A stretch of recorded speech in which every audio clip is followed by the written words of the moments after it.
За съжаление, този локдаун, който сега настъпва, при което, да речем, страни като Щатите, пак казахме там, Великобритания, са много силно пострадали, докато обратното. Китай, Виетнам, страни други от Източна Азия, от Югоизточна Азия са много по-малко пострадали. И на какво се дължи това?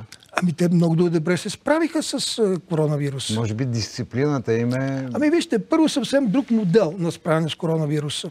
Забележете, значи в Китай, когато в Ухан имаше коронавирус, нали, той е 11 милионен град. Да. В този 11 милионен град 9 милиона човека бяха тестирани. Се получи тест. И те вече проследяват откъде идва заразяването. Как идва заразяването. Тоест не да затварят здрави хора, нали, и региони, които не са, така да се каже, силно засегнати, а се проследява линията и се затваря фактически само онова, при това при строга дисциплина. Това са бързи мерки. Много бързи мерки. Много бързи мерки. Плюс това имайте предвид, че те даже започнаха да разработят лекарства срещу COVID-19. Да не говорим, че китайците са разработили 11 ваксини срещу COVID-19. 11 ваксини са разработили. Това показва, че може би ще има още варианти на този коронавирус.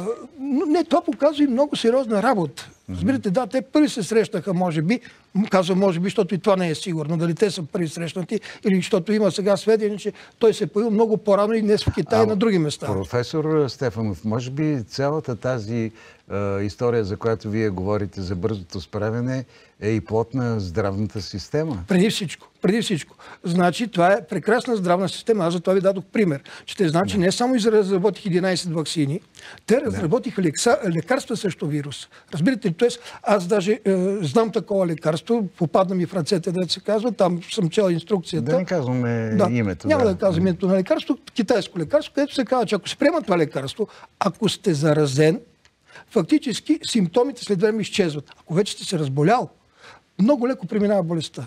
Тоест няма страшност от летали ниско, когато се приема това лекарство.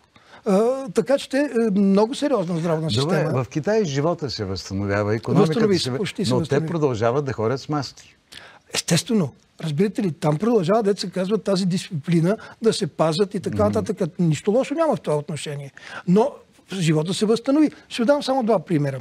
Значи, те фактически последното 3 месечие на 2020 година вече показаха, производството беше с 7% растеж спрямо 2019 по същото време.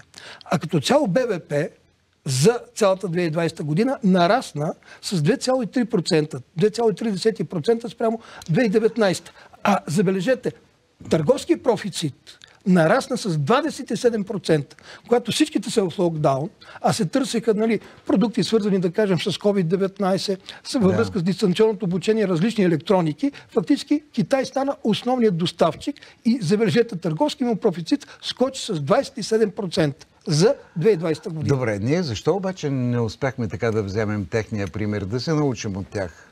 Ето сега, например, нищо не се говори за един друг въпрос. Нали, отидоха преди известно време представители на Световната здравна организация в града, от който тръгна. Да, от Ухан. Да, Ухан.